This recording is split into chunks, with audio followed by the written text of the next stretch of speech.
This is the Convene Podcast. Today we're exploring what it means to lead with calm, clarity, and inner strength, especially when the world feels uncertain. My guest is Convening APAC keynote speaker Pauline Nguyen, best-selling author, award-winning entrepreneur, and owner of Red Lantern, the most awarded Vietnamese restaurant in the world. Having escaped Vietnam by boat and survived a refugee camp, Pauline transformed profound adversity into a life devoted to self-mastery, conscious leadership, and helping others rewrite their stories. In this conversation, we talk about tuning into the inner and external cues that shape our decisions, why emotional mastery is a leader's most profound advantage, and how presence and courage influence teams far more than strategy alone. We start now. Hi, Pauline, and welcome to the Convene Podcast. Thank you for having me. Thanks so much. I look forward to today's conversation with you. Me too. And I want to begin with this. You often describe yourself as a spiritual entrepreneur. So for listeners who may be new to your work, how do you define that and how does it look like in practice day to day? Okay, so let us first define what it is to be spiritual. And so to be spiritual means that we source our life and our resources from the divine. What does it mean to be divine? The term divine means pertaining to God. Now, this does not mean religion. Spirituality has nothing to do with religion. It is religion that needs spirituality. So God is G-O-D, the grand organized design, which to me is the universe, the intelligent expression of the synthesis and the synchronicities of all that is. So understanding that we are a bigger part of the whole. So divine means to shine, and we're all on this earth to know what we do really well and to amplify that so that we shine, and so that as much as possible we cultivate and we express this through our thoughts, our words, our actions, the qualities of our relationships, our friendliness, or the love and compassion towards others.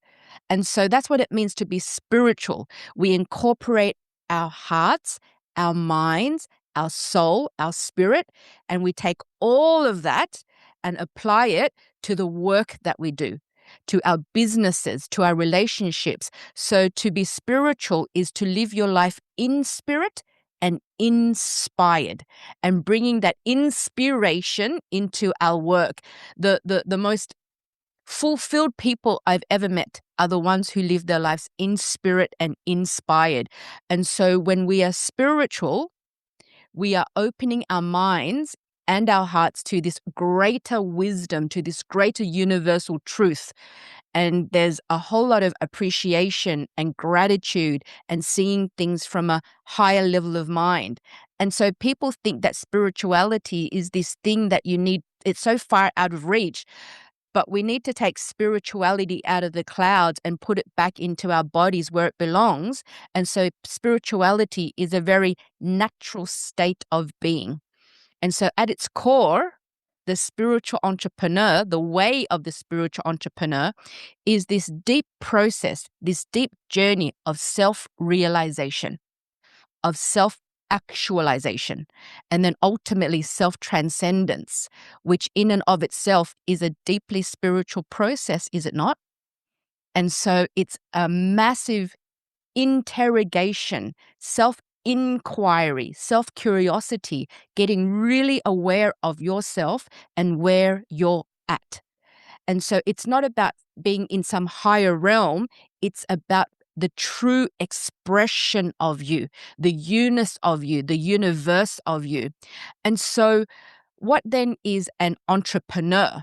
An entrepreneur is someone who makes the invisible visible.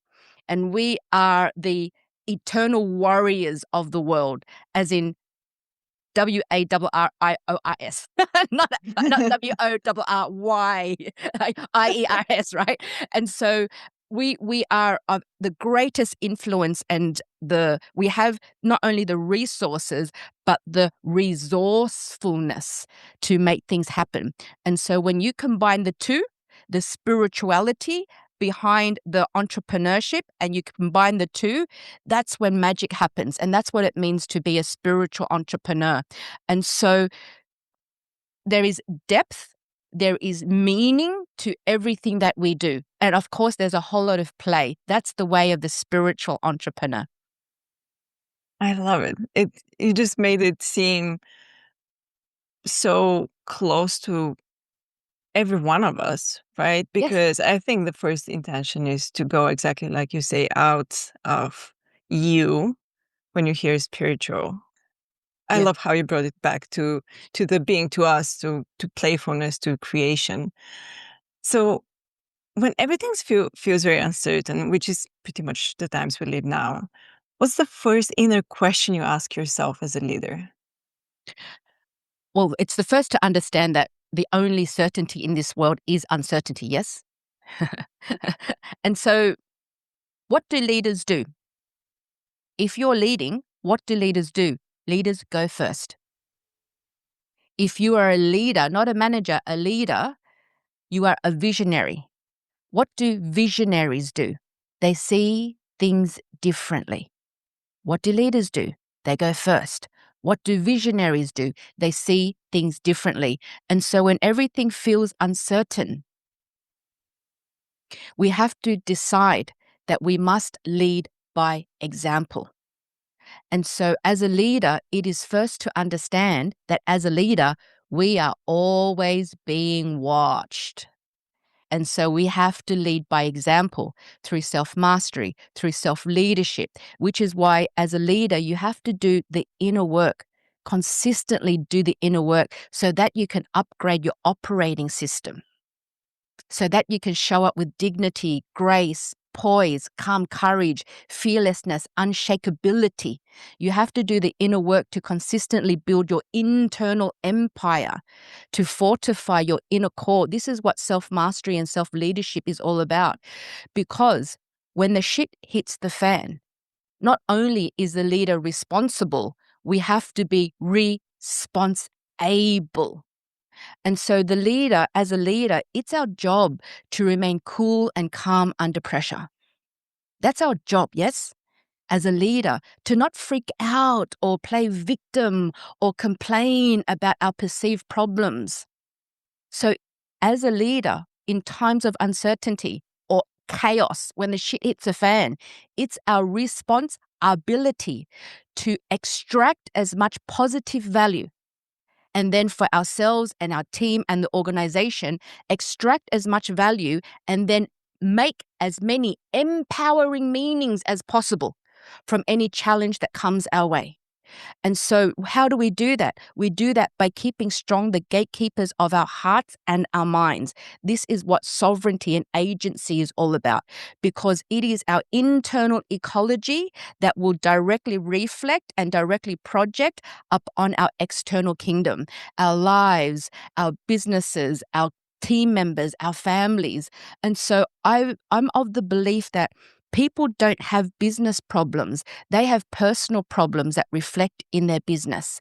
And so we always work first on the leader, because the reality is your people will always follow the most calm and composed leader, not the one who freaks out and goes onto stress and panic. And so as a leader, it is our responsibility to use every obstacle, to use every challenge as a platform to master ourselves a little bit more, and then to demonstrate and prove to our people why we hold the position of leadership that we do. And so in times of certainty, in times of crisis, in times of change, because we have agency and self-mastery and sovereignty, we become self-leaders. We are, in times of crisis and change, we are not only leaders of solutions, but also leaders of sanity. because calm is contagious and so is fear. And as leaders, we're always being watched. And so the question a leader should always ask themselves is, how do I best lead by example?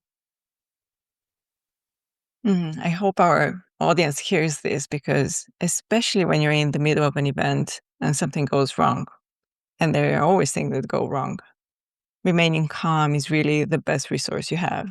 Yeah. You're always being watched. You're always being watched. Yeah. And you talk about tuning into inner and external cues to guide decision making. So, what are some of those signals that leaders tend to ignore sometimes, and what should they pay more attention to? So in my keynotes, I speak a lot to emotional mastery. That's what the spirituality that I teach, the conscious leader that I teach. What does it mean to be a conscious leader? Well, first, what does it mean to be unconscious? It means to be asleep. Yes? Like if you've knocked over the head, you've lost consciousness. You're not awake. You're not aware. And so to be a conscious leader is to be awake and aware. We're always, you're always aware, but how aware are you that you're actually aware? Right? We always have awareness, but a conscious leader has emotional mastery. So first of all, to be spiritual is to be in spirit and inspired.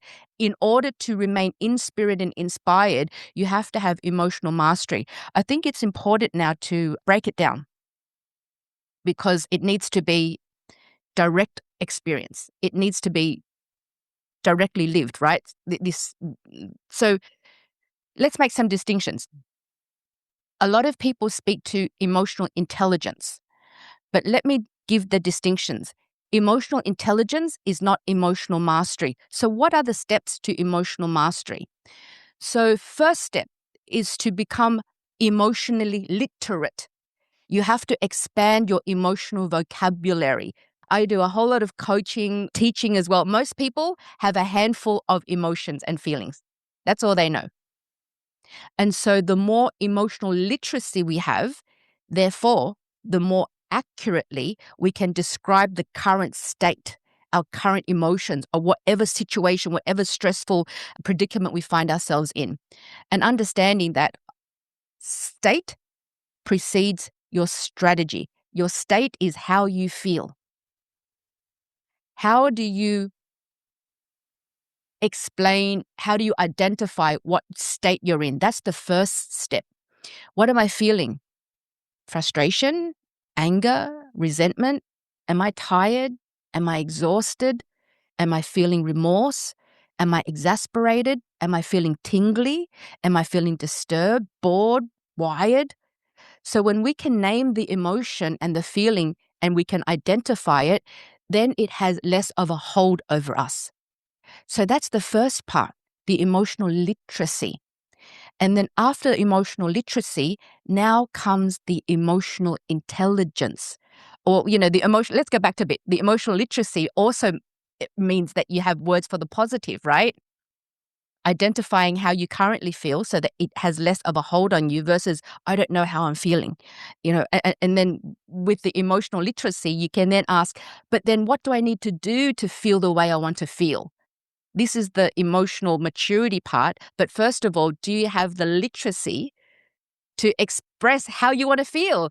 I want to feel abundant. I want to feel passionate. I want to feel grateful. I want to feel brave, courageous, influential, ecstatic. So that's what emotional literacy does. Emotional literacy gives you more options. It gives you more options on how you want to feel. And then that's the first step, emotional literacy. And so the next step is having emotional intelligence. Now, emotional intelligence is understanding the wisdom of the emotion. Are we stopping to be intelligent enough to understand the wisdom of the emotion? And so there's a whole lot of emotions. Let's just talk about the top 5. Fear, joy, sadness, anger, and sexual feelings. Those are the top 5 primal emotions. And so emotional intelligence says, okay, I'm feeling fear at the moment. What is the wisdom of fear? And you can only understand the wisdom of it if you are in reflection versus rumination, if you are still, if you've allocated time to get curious, if you're breathing into your diaphragm so you're activating calm courage instead. The wisdom of fear. Fear is a sign that your mind is trying to protect you, yes? But not everything unfamiliar is dangerous. And so we learn to tell the difference between what's a real threat and what's simply a discomfort that will ultimately lead to our growth. And so when we understand the wisdom of fear, can we then ask, will I use this fear as a tailwind or a headwind? What's the wisdom of joy? That something needs to be celebrated. Even the small wins. When you stop and celebrate something, even the small wins, what you're doing is you're subconsciously going to want to do more of that which you are currently celebrating. That's the wisdom of joy. Something needs to be celebrated. What's the wisdom of sadness? That there's something that needs to end. Sadness is your mind slowing down to catch up with what's actually happening. So can you let yourself feel sadness? It's not weakness. It's simply processing. That's the intelligence to stop. And so the wisdom of anger. Anger is energy that has a purpose. It builds when something challenges your values or disrespects your boundaries or disrupts your sense of justice. Anger tells you, the wisdom of anger tells you, my boundaries have been crossed.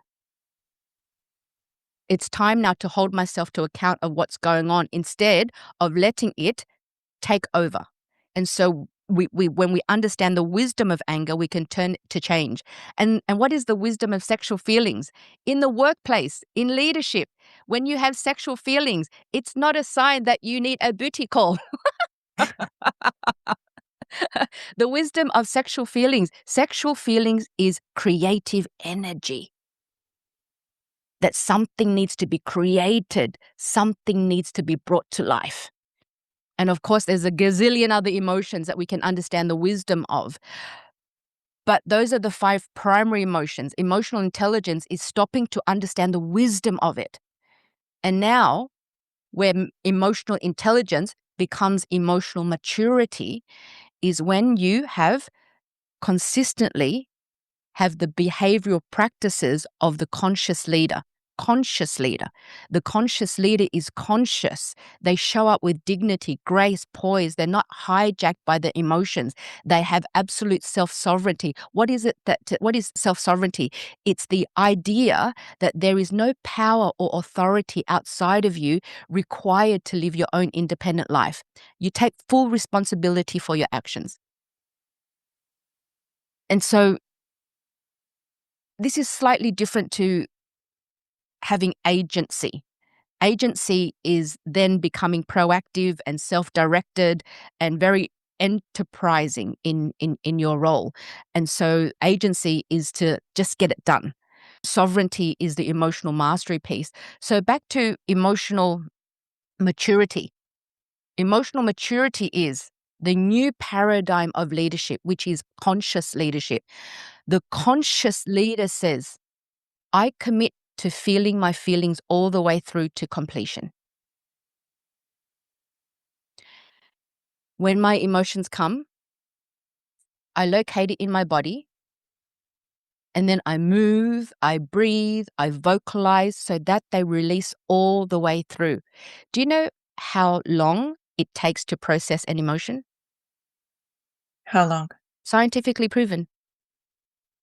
If emotion is energy in motion, take a guess how long it takes to process an emotion. I'd say a minute. Close. 90 seconds. That's how long it takes to process an emotion. But how many of us don't have the emotional literacy, the emotional intelligence, and the emotional maturity to have it processed. And instead, we hold on to the stories and hold on to the emotion for days, weeks, months, years, decades, sometimes even lifetimes, hey? How many of us, I see it all the time, people fighting to hold on to their stories for dear life. And then they get addicted to the emotion. And so the conscious leader says, I commit to feeling my feelings all the way through to completion. Otherwise, how are you going to show up as sovereign and skillful and intelligent as possible for your people? The emotions come, I locate it in my body, and then I move, I breathe, I vocalize so that I can release them all the way through. And then I have the capacity to do what needs to be done. The old paradigm of leadership, unconscious leadership, says, I commit to resisting, judging, apologizing for my feelings. I commit to repressing, avoiding, withholding them. And so you can have all the strategy in the world, but if you're holding on to a shitty state, fighting to hold on to your problems with a story, then no amount of strategy is going to help you. And so we cultivate the practice of all those steps combined: emotional literacy, followed by emotional intelligence, understanding the wisdom of the emotion, and then emotional maturity, being able to locate it in your body, doing what you need to do to process it.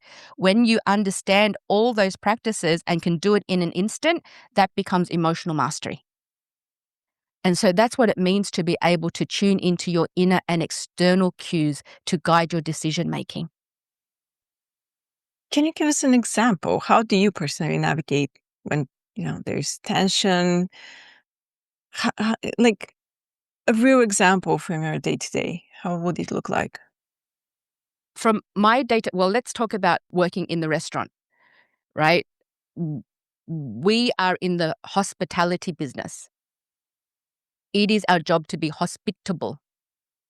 They say that to be running a very, very busy restaurant with so many tables all on degustation menus is like working in an air control tower. There are so many cogs and there's just so much stuff, not to mention all the knives and the heat and the discomfort and the pressure. There's so much pressure. And likewise, if you're a professional waiter on the floor, it's anticipating.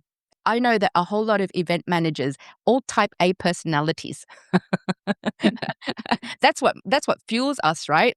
But then what is fueling you? What emotion is fueling you?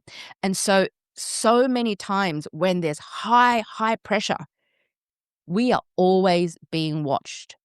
The first thing I go to is a breath strategy. How are you breathing? Most people are breathing into their chest. That's where their stress receptors are.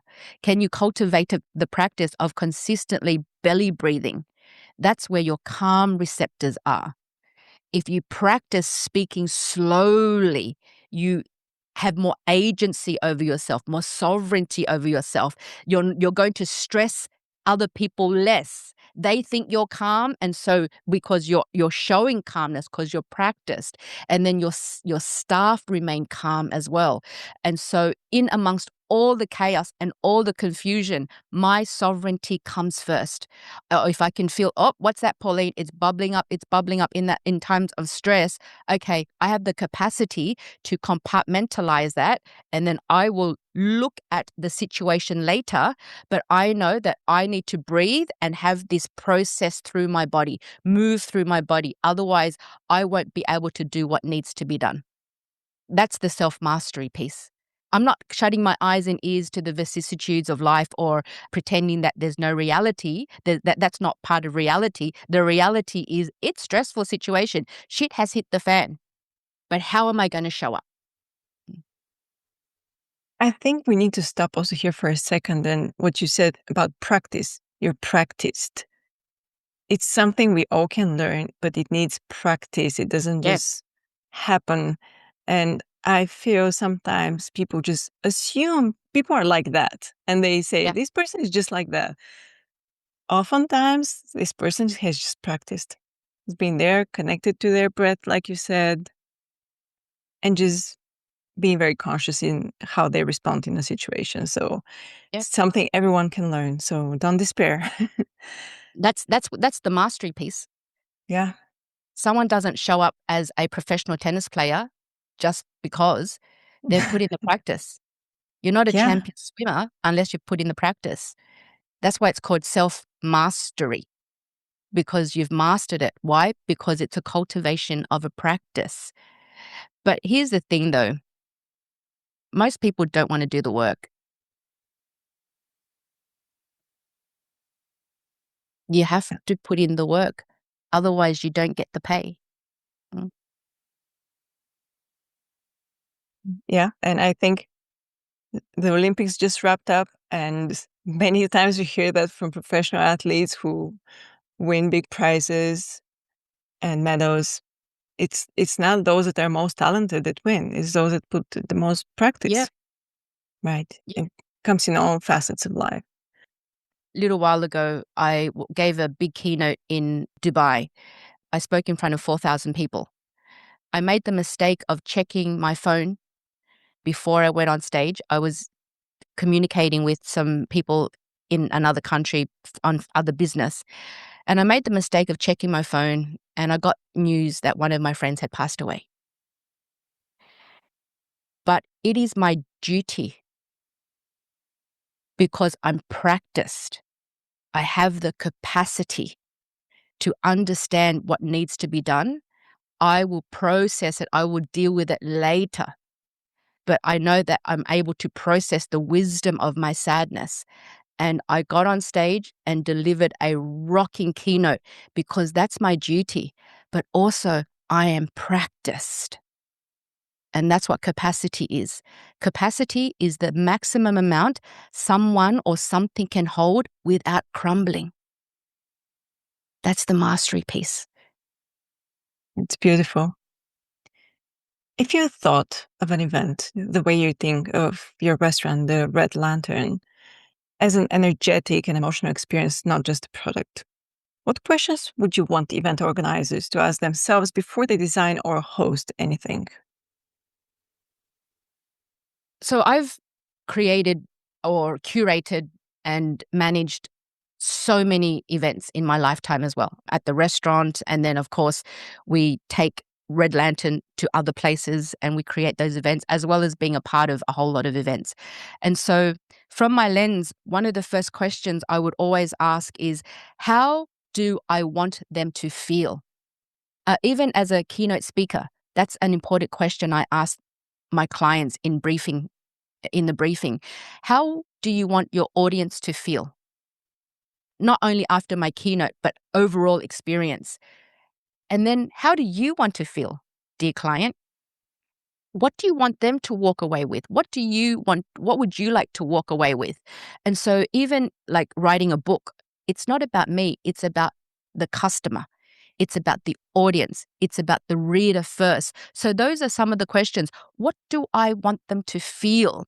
And then when I'm organizing the events, I always look at the human factor and all their senses.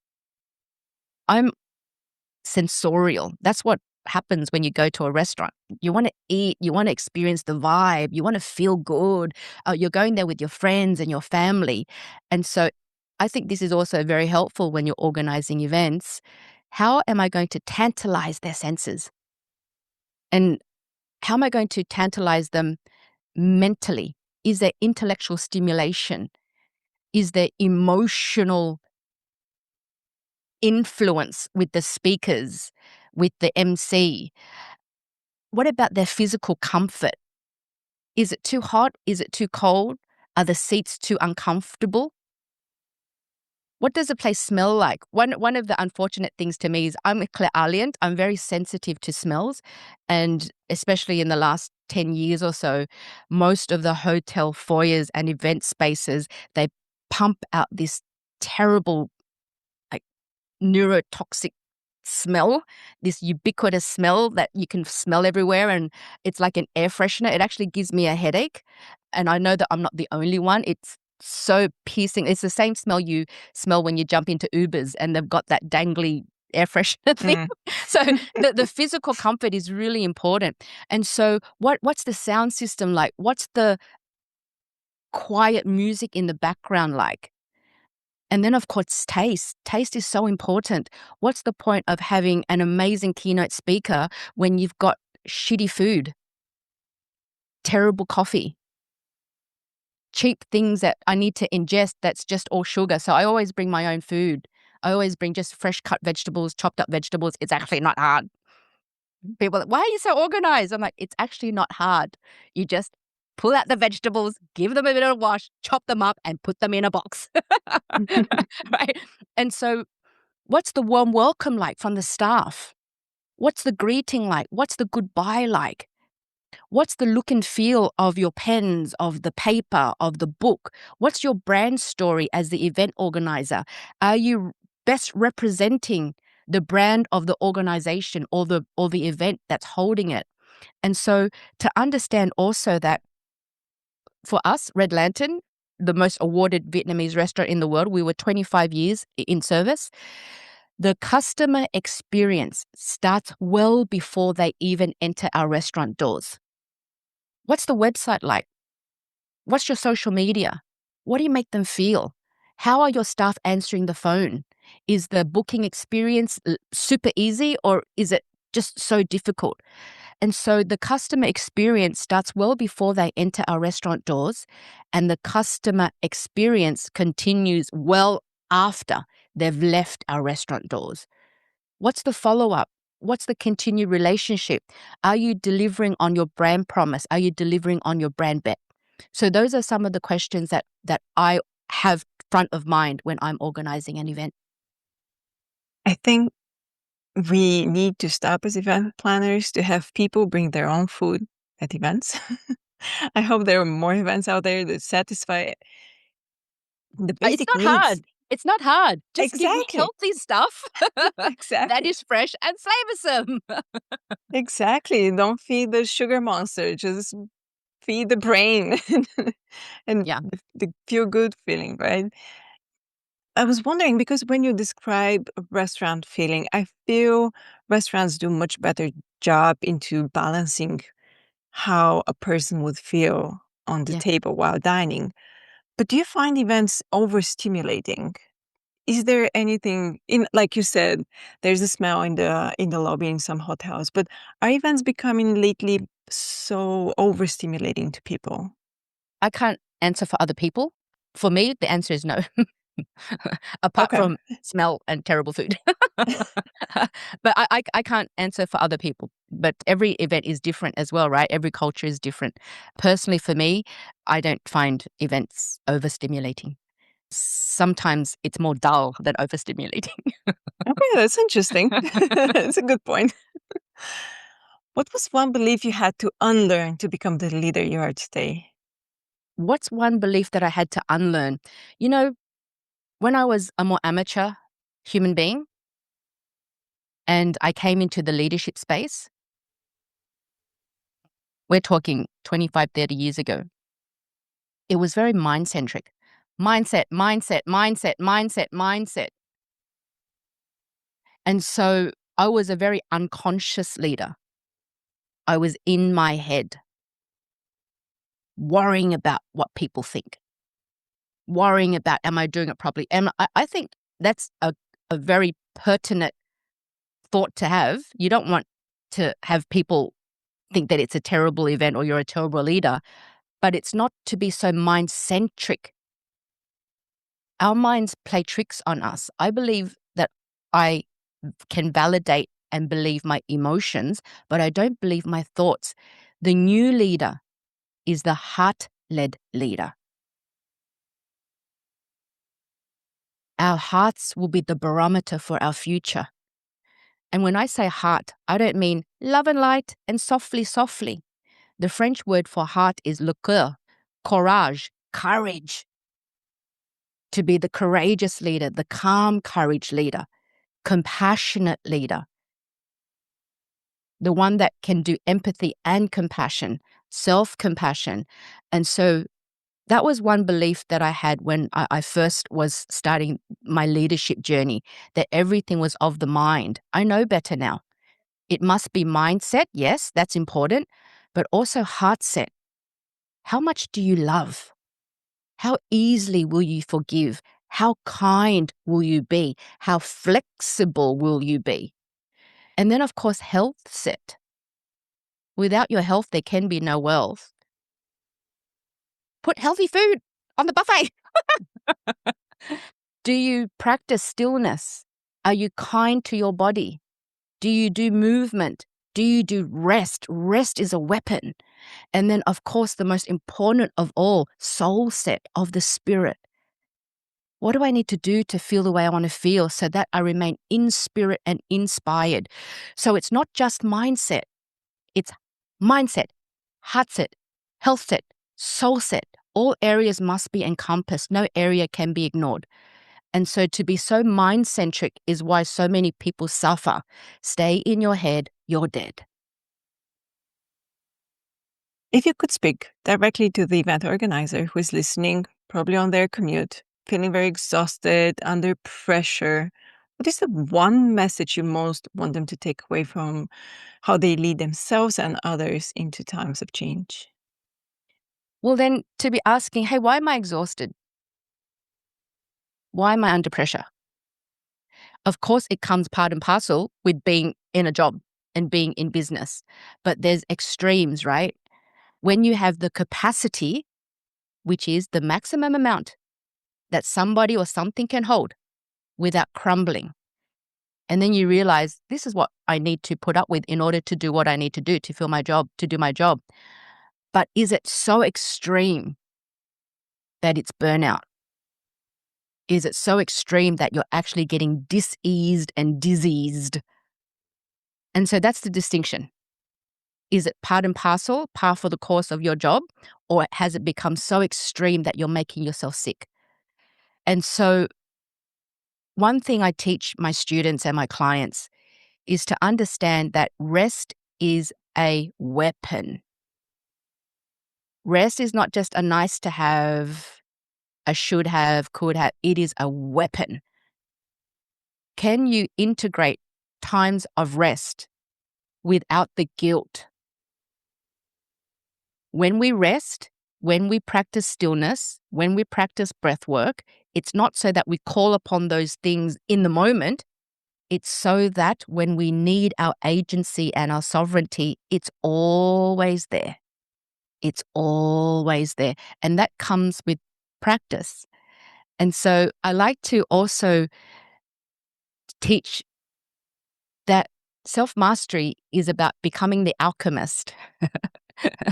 It's a very scientific term. We are in the process of becoming the alchemists of our lives.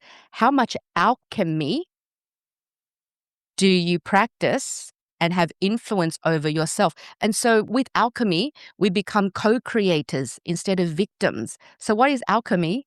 Alchemy is changing the frequency of your thought, which alters the harmonics of matter, and then we apply the element of love to create the desired result. That's alchemy.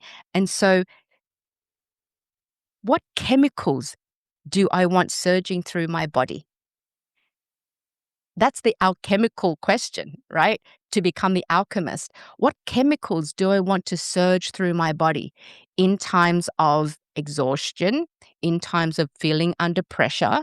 Because chemicals are also contagious. Whatever you feel alchemically, you will influence your staff, you will influence your audience, you will influence your clients.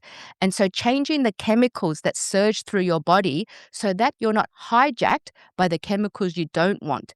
And so alchemists, they don't reflect unconsciousness, they absorb it and then they transform it. So questions are, what do I need to do to feel the way I want to feel? What chemicals do I need more of? Serotonin, dopamine, oxytocin, norepinephrine. And so when we can understand this journey, we have more agency and sovereignty over ourselves versus living it by default, because you cannot change your personal reality unless you change your personality. And so to understand this journey is to understand that personal development cannot happen unless personal disruption happens first. In those moments, can you personally disrupt yourself? Asking yourself, what chemicals do I need right now? And doing all the things you do, that's a whole other discourse on how to activate. What foods do you need to eat to activate serotonin? What actions do you need to do to activate dopamine? Who do you need to hug and hold and touch to activate oxytocin? What do you need all those? Are you doing norepinephrine as a stress, a de-stress, or a eustress? And so the side effects of activating these like chemicals, they change your biology and therefore change how you feel. They shift your state so that you can better execute the strategy. And so the alchemist does not wait for their healing to feel grateful. The alchemist knows that it is their gratitude that is creating the healing.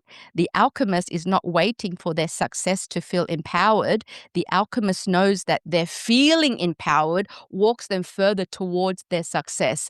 So it's very much about, will you live it deliberately by design, or will you live it by default? That's what it means to become the alchemist.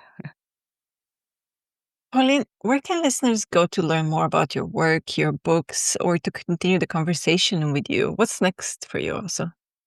Oh, I've got lots of what's next, but let me tell you how you can communicate with me. I am on Instagram, Pauline N Speaks. I am on LinkedIn. I'm on TikTok.